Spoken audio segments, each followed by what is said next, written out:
আমার ক্যারিয়ারটা সব ধ্বংস করে দিলে।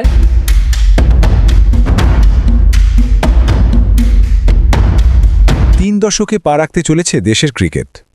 এখনও পর্যন্ত কোনো আন্তর্জাতিক ট্রফি জিততে পারেনি লাল সবুজের প্রতিনিধিরা। ট্রফি তো দূরের কথা, বিশ্বকাপের সেমিফাইনালে উঠতে পারেনি বাংলাদেশ দল।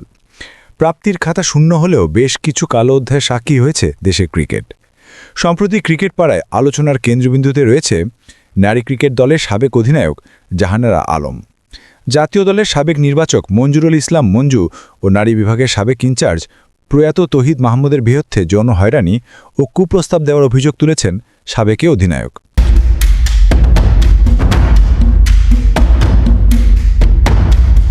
ওয়ার্ল্ড কাপের কিছু ম্যাচে যখন আমরা হ্যান্ডশেক করি, তখন উনি হ্যান্ডশেক বাদ দিয়ে সবাইকে ধরে ধরে ওনার বুকের মধ্যে নিয়ে নিত।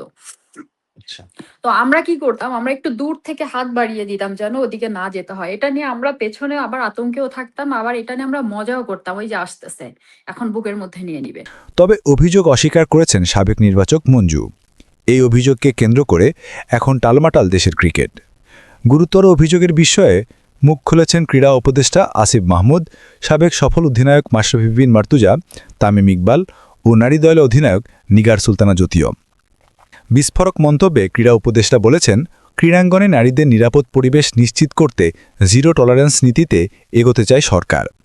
জাতীয় দলের সফলতম সাবেক অধিনায়ক মাশরাফি বলেছেন, তদন্ত কমিটি যেন সম্পূর্ণ প্রভাবমুক্ত থেকে কাজ করে এবং অভিযোগের সত্যতা প্রমাণিত হলে দায়ীদের বিরুদ্ধে যথাযথ ব্যবস্থা নেয়। তবে বাংলাদেশ জাতীয় ক্রিকেট দলের সাবেক অধিনায়ক তামিম চান আরও বড় পরিসরে তদন্ত হোক। তিনি ঘটনার শাস্তি দাবি করে ক্রীড়া পরিষদ ও সরকারকে অধিকতর তদন্তের আর্জি জানিয়েছেন। অন্যদিকে জাহানারা সাক্ষাৎকারের জবাবে নীরবতা ভাঙলেন জ্যোতি, বলেছেন, গুজব ছড়িয়ে লাভ নেই, কিছু বলছি না মানে এই নয় যে বলার কিছু নেই। সাক্ষাৎকারে জাহানারা অভিযোগ জাতীয় দলের সাবেক নির্বাচক মঞ্জুরুল ইসলাম মঞ্জু ও নারী বিভাগের সাবেক ইনচার্জ প্রয়াত তৌহিদ মাহমুদ তাকে যৌন হয়রানি করেছিলেন। এসব বিষয়ে কথা বলার সময় কান্নায় ভেঙে পড়েন তিনি। মঞ্জুকে নিয়ে তিনি বলেন, উনি একদিন আমার কাছে আসলেন, আমার কাঁধে হাত রেখে বলছিলেন, তোর পিরিয়ডের কতদিন চলছে? পিরিয়ড শেষ হলে বলিস, আমার দিকটাও তো দেখতে হবে, যখন ডাকবো চলে আসিস।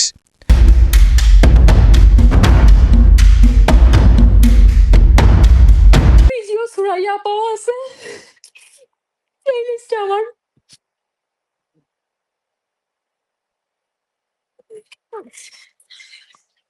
এই লিস্টে আমার ফায়াজ ভাই আছে। এরা পুরো আমার ক্যারিয়ারটা সব ধ্বংস করে দিয়েছে। নারী দলের এই ক্রিকেটার দাবি করেন, তিনি একাধিকবার বিষয়টি বিসিবিকে জানিয়েছেন, কিন্তু কোনো প্রতিকার পাননি। বিসিবির কাছ থেকে কোনো সাড়া না পেয়ে এখন আর বডির কাছে বিচার চান না বলে জানান জাহানারা। তার ভাষায়, এখন আমি আল্লাহর কাছে বিচার দিয়েছি। এই ঘটনায় এখন উত্তপ্ত দেশের ক্রীড়াঙ্গন। বিষয়টির জন্য বিসিবি তদন্ত কমিটি গঠন করলেও তামিম, মাশরাফি ও মুশফিকদের দাবি সরকারের পক্ষ থেকে বিষয়টি তদন্ত করার। সেই সঙ্গে দেশের ক্রিকেট অঙ্গনে নারীরা কতটা নিরাপদ সে বিষয়ে প্রশ্ন তুলছেন সংশ্লিষ্টরা।